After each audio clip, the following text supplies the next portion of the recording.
Essa é uma dúvida que até hoje muitas pessoas têm.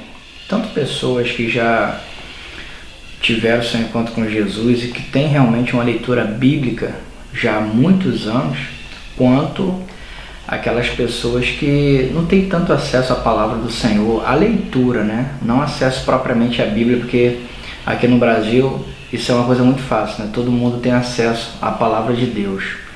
Mas eu digo no sentido de fazer aquela leitura diária. Mas não importa. É uma dúvida frequente, onde a grande maioria realmente fica questionando, né, quando entra nesse assunto do primeiro milagre de Jesus, que ele transforma a água em vinho, e as pessoas realmente se perguntam: aquele vinho tinha álcool ou não?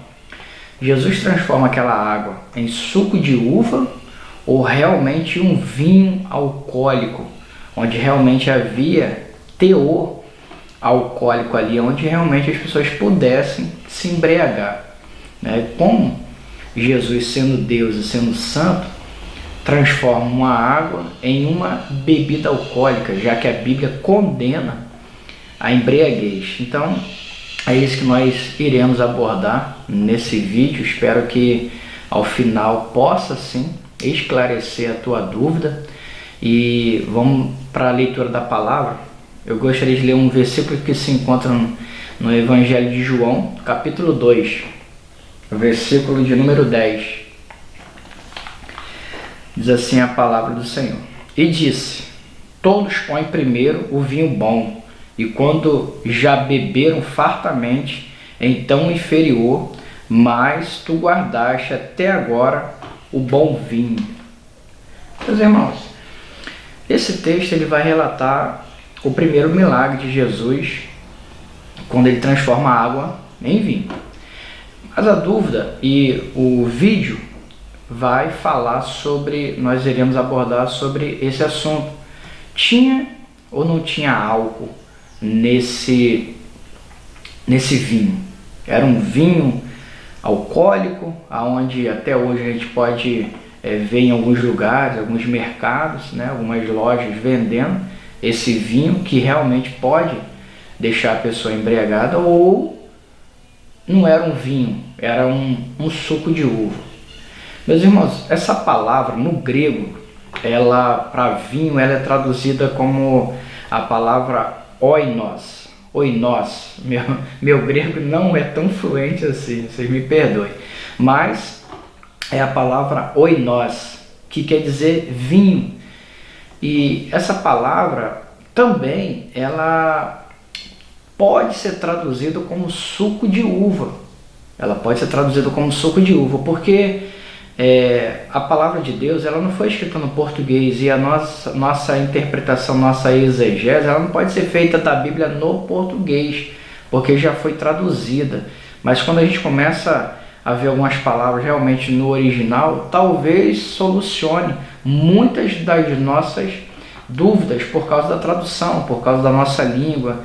A palavra saudade, por exemplo, eu acho, não tenho certeza, mas parece que só existe só no nosso idioma, né? No inglês, por exemplo, você não fala saudade, não tem essa palavra. Quando você quer falar que saudade, uma pessoa sente saudade de você, você fala I miss you, né? Eu sinto sua falta, mas não existe a palavra saudade em inglês. E há muitas palavras que são iguais, que num outro idioma já muda. Por exemplo, manga da blusa, né? Existe, se a gente falar manga isolado, você não sabe se é uma manga fruta ou é a manga aqui da blusa. Bom, no inglês, por exemplo, seria mango, né? Mango, né? Para se traduzir para fruta de chupar, né? De fazer suco. Já essa manga aqui já é sleeve, já é diferente. Então, se você vê a palavra mango, você sabe que é fruta. Mas no português, né, se você vê sleeve, você só vai saber que é essa manga aqui. Mas no português, quando coloca manga de uma forma isolada, você não sabe do que está se referindo.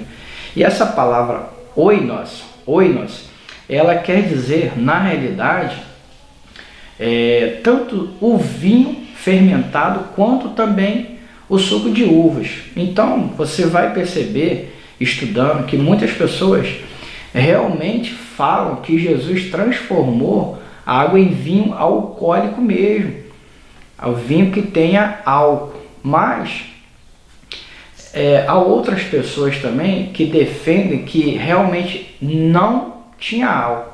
Por quê? Porque os convidados já estavam bebendo vinho há muito tempo na festa, porque a festa deles, na cultura deles, não era uma festa normalmente como a nossa, de 4, de 5 horas, né? Às vezes a gente faz um casamento, uma festa de 15 anos, uma festa infantil, e às vezes a festa tem uma programação de 5, 6 horas, né? É claro que a grande maioria dos trabalhadores ali ficam mais ou menos nesse horário. Casa de festa tem hora para acabar, o DJ, né, o pessoal que está filmando, fotografando, no próprio contrato tem hora, a gente trabalha 6 horas. Os convidados depois bate parabéns, a noiva joga o buquê, até fica um pouco mais. Mas normalmente uma festa do início até mais ou menos o final tem uma duração de 6 horas. Já eles, os judeus, no tempo de Jesus, a festa durava dias. Então, se eles já estavam bebendo já muitas horas, provavelmente se aquele vinho, ainda que tivesse um teor alcoólico pequenininho, já poderiam alguns convidados ali já estarem bêbados. E se Jesus transforma aquele vinho ali em um teor alcoólico, realmente que tenha teor alcoólico, cadê a moderação? Não teria moderação. Então Jesus estaria incentivando a bebedice, porque se ele está produzindo uma água em vinho com teor alcoólico, aquelas pessoas já estão há horas bebendo. Se aquela bebida é mais forte ainda, provavelmente todos ali se estariam embriagados, ou pelo menos a grande maioria. E também a Bíblia não fala que Jesus bebeu o vinho, mas tudo indica que sim, até porque se ele está na festa do casamento, ele ia ficar sem beber nada? Ele ia beber o quê? Um suco? Ele ia beber uma água? Também não faz sentido Jesus transformar a água em vinho e ser um vinho com teor alcoólico e até ele mesmo não beber, né? Seria meio que estranho.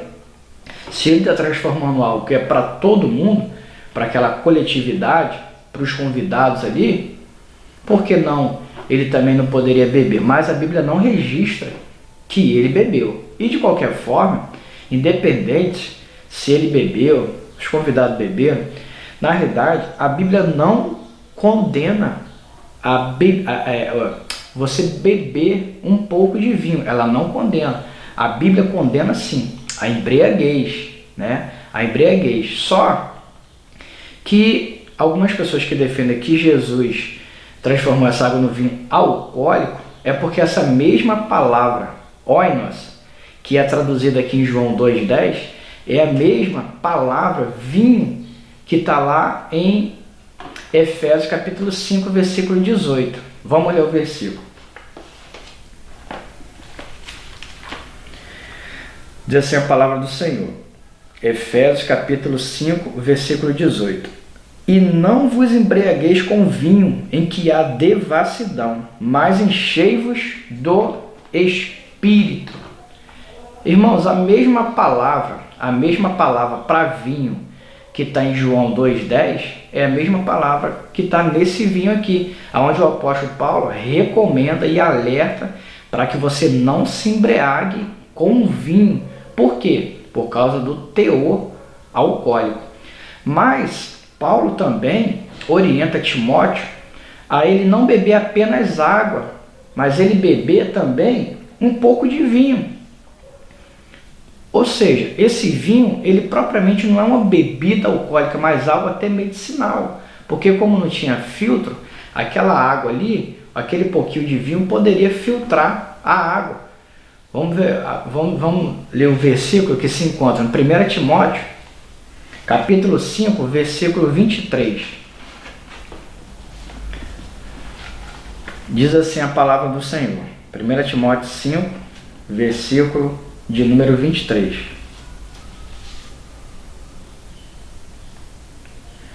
Não bebais mais água só, mas usa de um pouco de vinho por causa do teu estômago e das tuas frequentes enfermidades.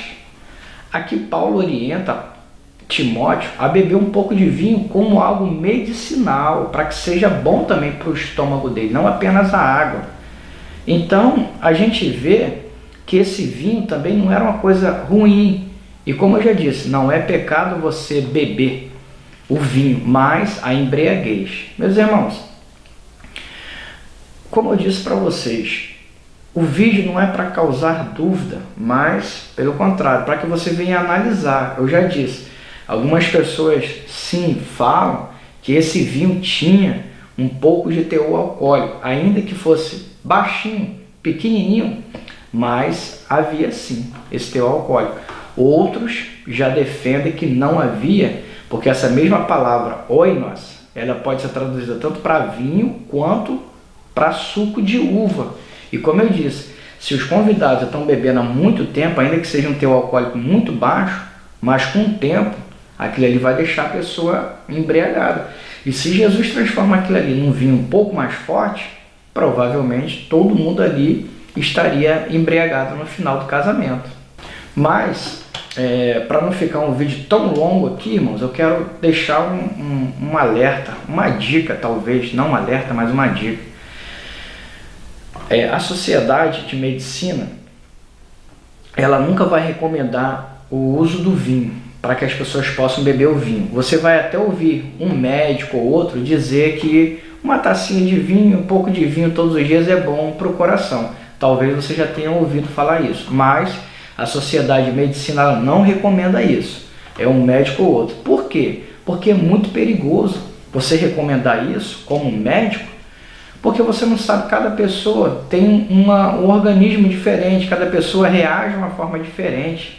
Você imagina uma pessoa que já tem uma predisposição para o alcoolismo, se ela toma uma tacinha de vinho, uma taça de vinho, aquilo ali pode desencadear a pessoa cair no alcoolismo, cair na embriaguez. Até aquela pessoa que veio do mundão, que era embriagado, às vezes chega na casa de algum irmão, que é servida aquela bebida alcoólica, de verdade o vinho, que não é pecado beber, como eu já disse, mas sim a embriaguez, mas aquele copinho de vinho pequenininho, irmão, pode levar a pessoa de volta à embriaguez. Então é muito perigoso.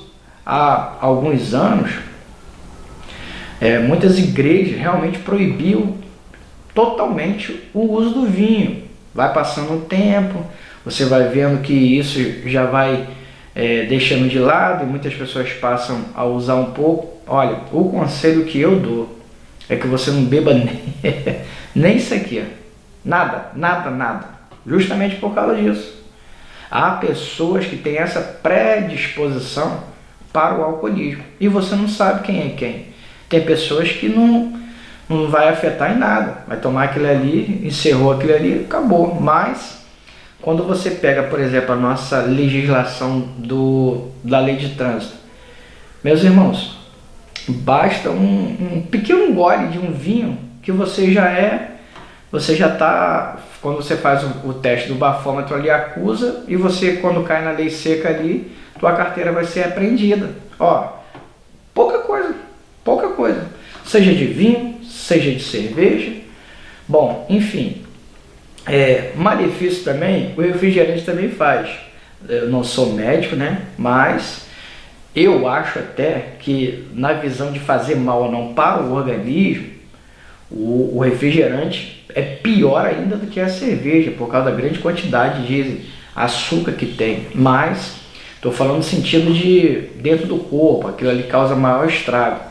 Agora, é claro que a cerveja vai causar um mal muito maior. Não é proibido você beber refrigerante e dirigir, é proibido você beber a cerveja e dirigir. Por quê? Porque vai tirar um pouco do teu raciocínio, ainda que seja um pouquinho, e pode causar uma morte no trânsito. Porque, afinal de contas, quem é que reconhece que está bêbado?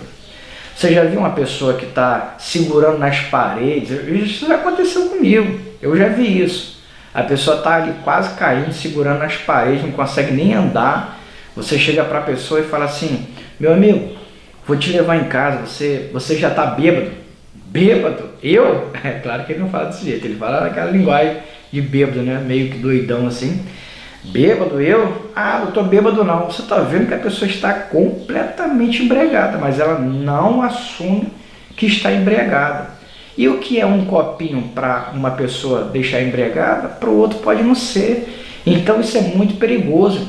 É muito perigoso. Então eu recomendo a pessoa não beber absolutamente nada para evitar problema. Bom, mas para finalizar aqui, eu quero deixar essa reflexão para você, através dessa explicação, para que você saiba que há pessoas sim que defendem que Jesus transformou água nesse vinho alcoólico, mas também você vai ouvir muitas pessoas falarem que essa mesma palavra oinós, ela também pode ser traduzida como suco de vinho. E como eu sempre falo, né, irmãos, a gente não é o dono da verdade, nós não sabemos tudo, nós não sabemos tudo. Então, se você quiser colocar aqui a sua opinião, colocar seu comentário aqui embaixo, trazer uma explicação também, para que outras pessoas possam ler e aprender também um pouco mais, fique à vontade. Pelo amor de Deus, não venha colocar críticas pesadas, não venha ofender nada aqui. Até porque se você colocar crítica muito pesada, eu vou apagar o comentário, né? Mas coloque coisas assim que sejam educativas, que sejam para o nosso crescimento espiritual, isso é muito bem-vindo. Comente aqui, né, para que a gente possa falar um pouco mais sobre isso também e para que tire dúvidas sim de outras pessoas. Amém, irmão? Que Deus possa abençoar a vida dos irmãos e, querendo Deus, até o próximo vídeo. Em nome de Jesus.